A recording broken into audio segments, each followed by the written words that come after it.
I'm reaching out on behalf of a friend of mine. His wife told him to go out and buy some of those pills that would help him get an erection. When he came back, he handed her some diet pills. Anyway, he needs a place to live. Thank you, Jim will shave.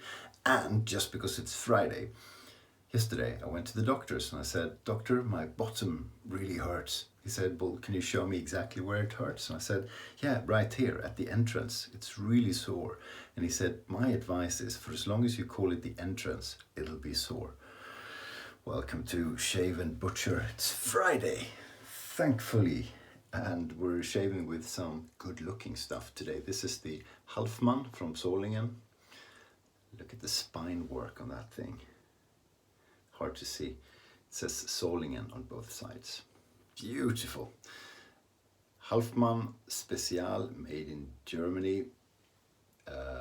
Erste Silberstahl, Garantie Solingen. And look at that little sticker there on the scales. Lovely thing. Soap is Barbershop by Shannon soaps. This is phenomenal. One of the best smelling scents that I have, and I haven't used it in a while. I forgot about it, as it happens, and today we're pulling it out. Brush is the lovely GA7 made by Jeff Anderson. It's perfectly balanced badger knot. Badger. Yeah. So loading it up. Let's see if we have enough water there. Some soaps need a little bit of water. If you squeeze the brush, the knot out too much, it doesn't absorb enough soap, is my experience. And why do I soak natural hair brushes? Well, in my humble experience, boar brush you need to soak mainly to get it more comfortable. So you don't have to. If you want it more scratchy, you just keep it under running water for 10 seconds or so.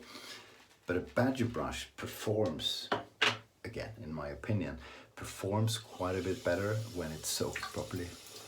Something to do with conditioning the whiskers, obviously.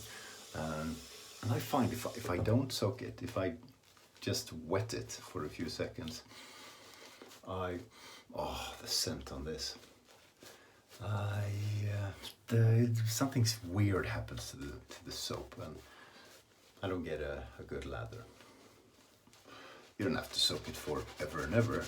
This thing has been soaking for 5 minutes, I think. It's quite enough. If you soak it for too long, it's probably not good. And one trick is to only soak it up to sort of here, not all the way up to the handle, because then you can damage the handle and you get water into the glue, which holds the knot in place. And then you can get glue issues and issues with hairs loosening. Should we do the locky thing? Okay, so that's good. We need to add some water to the equation. Lovely shiny thing there. It's clear using a large boar brush, badger brush. Oh, gonna start mixing those up. Start, you say? I can't keep woods apart. I know what wood it is. I know what hair it is. I just I say the wrong thing. Where was I? Can't remember. Yeah, you need to use more soap, or I do anyway, with a thick natural hair brush, badger in particular, compared to like a synthetic. That's one reason why quite a few people prefer synthetic knots. I don't mind synthetic knots. I have a bit of everything. I have a horsehair brush. It's not very good, because it's too floppy. I'd like one with more backbone. Shitloads of lather in there. We can shave the whole body. We won't.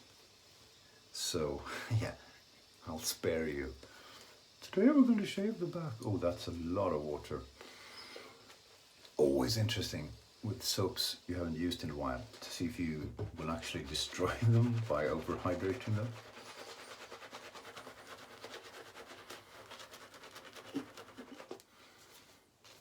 I think we're good. We're good because we have a lot of soap and lovely. But the scent on this, I can't tell you the scent notes, and there's no point saying it's a barbershop scent, is it? Because barbershop scents just vary so very much. But it's fantastic. I was just lucky. This one of the first purchases of high quality soap that I made, and I just picked stuff. See if that's peaky. That's peaky enough, I think. And yeah, it's great.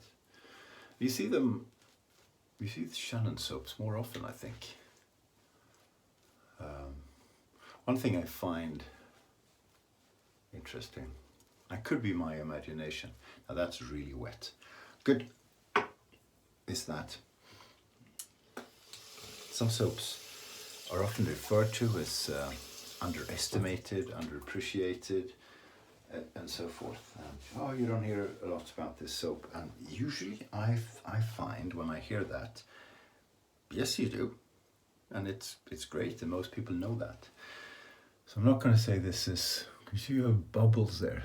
It's a sign it's really wet. It's a sign it's not a good lather, but I actually think it will be. Like Shannon soaps. I think you see it quite often in Shave of the Day pictures, and you hear about it often enough. Maybe that's a conscious effort by people like CDB.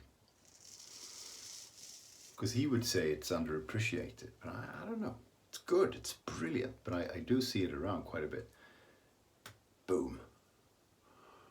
And I was watching Jeremy at the Traveling Shaver, and he said Katie's Bubble is underappreciated. But I see Katie's Bubble a lot. Maybe it's because I watch Jeremy a lot, I'm not sure.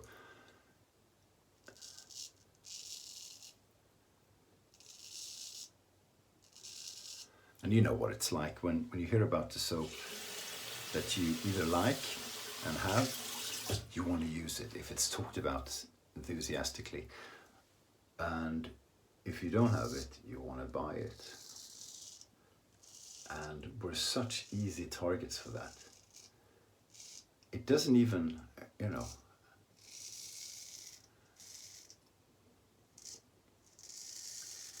and I'm a sales guy, so I'm a sucker for good sales guys and good sales pitches. All sales guys are. We're hopeless.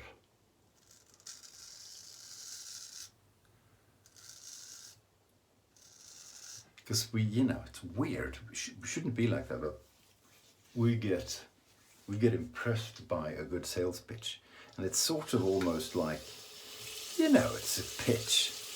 It's good, so you want to buy it, almost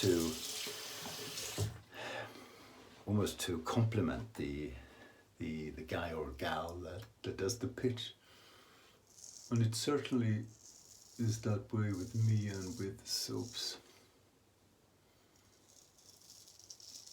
So when I watch Jeremy use Katie's Bubbles, I want Katie's Bubbles. When I hear Jack talk about Eigen Grau for Bersterman, I need it. Smells like cold air, and I go, wow. And do I even like the smell of cold air? I don't know. I'm pretty tired of cold air at the moment, but I want soap because he pitches well. It's interesting. No, not interesting. I think it is. I went to the office yesterday for the first time since September, and that was a lot of fun. We're not really supposed to go there, but I called up some of my mates, and they came in, and we went for lunch. That was good. I haven't been in a restaurant since God knows when. Yeah, probably September as well. Seriously. They are open in Sweden because we don't care. And they have been all the time in cafes and everything. So you can go. I just haven't because I don't think you should really. But we did and it was brilliant. We had Bosnian kebab. Which is, that's probably not the official name. It's called cevapi. So you have cevapis. I call them cevapcici, but that might be wrong. So it's like minced meat sausages, not in skin. Just you roll them up and fry them.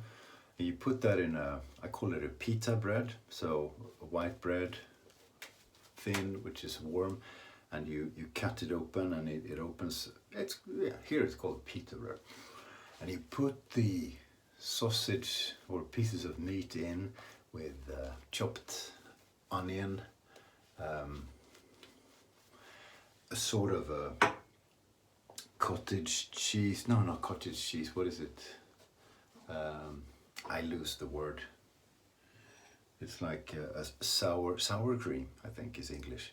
Mixed with a bit of some cheese and then ayvar, and it's fantastic. It's like Bosnian fast food. So that was great. And it was beautiful being in the office. I got to put proper clothes on and dress shoes, and I felt like a pretty doll.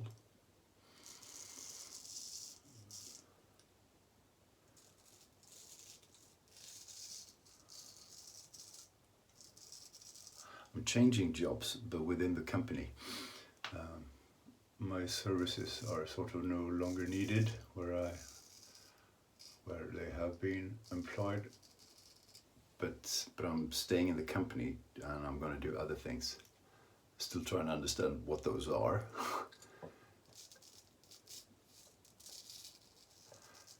That's good. Hats off to the company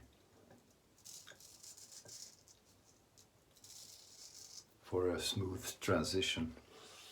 So, should be good, I think.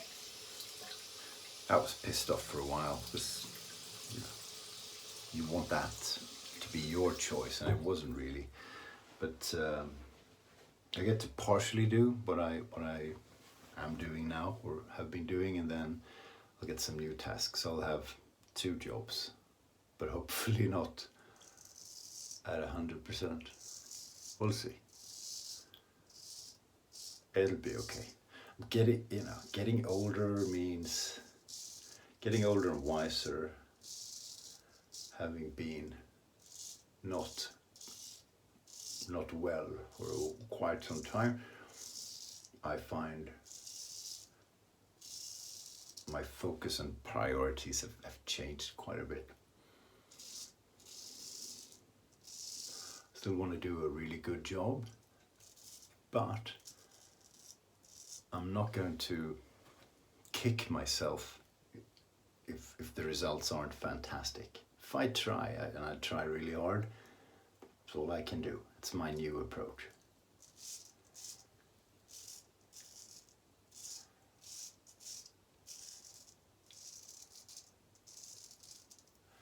Because otherwise, I hurt myself. I know that. And the results aren't going to be better. Okay, Doug Bear move. Yeah.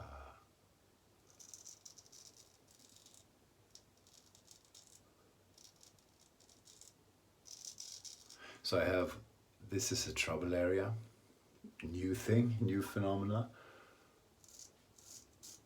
most likely due to deteriorating fine motor skills because of my condition. So I've told you this before, but just in case you don't watch every single minute of my videos, I've been skidding across and it's been poor. And then Doug Bear, who has a brilliant YouTube channel called Barely, bear like the animal, barely normal wet shaver. And, you know, it's a teaching channel. He teaches techniques and throws out wild ideas. He's very creative. And he said, if you struggle somewhere, put the razor, I'll show you. Put the razor with the spine first. So you have it flat, so it's in place. Then you tilt it to get the right angle, stretch the skin, and then you go. Because then you're in control rather than, you know, because a normal stroke, I kind of hit the ground running. Because I like to shave like that, and I prefer having at least the feeling that the razor is moving and touching. I don't put it down and then move. At least I try not to. I try to keep it in motion. But here I'm struggling, so I can't. So I need to lock it into position to have control and then move.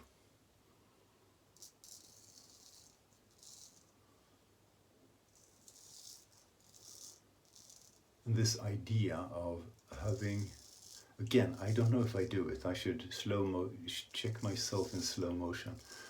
But the idea of having the razor in movement and sort of going like this when you touch the skin, and you know, you can't go crazy like that, but the theory behind that I got from Frank Strömberg at Wet Shaving and Stuff, which is another one, wet shaving with WH, wet shaving. Why? No reason other than it's silly.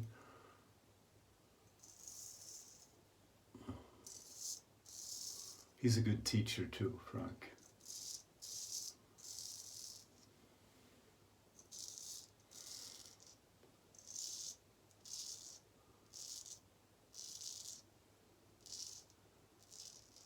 And I think that's a wrap.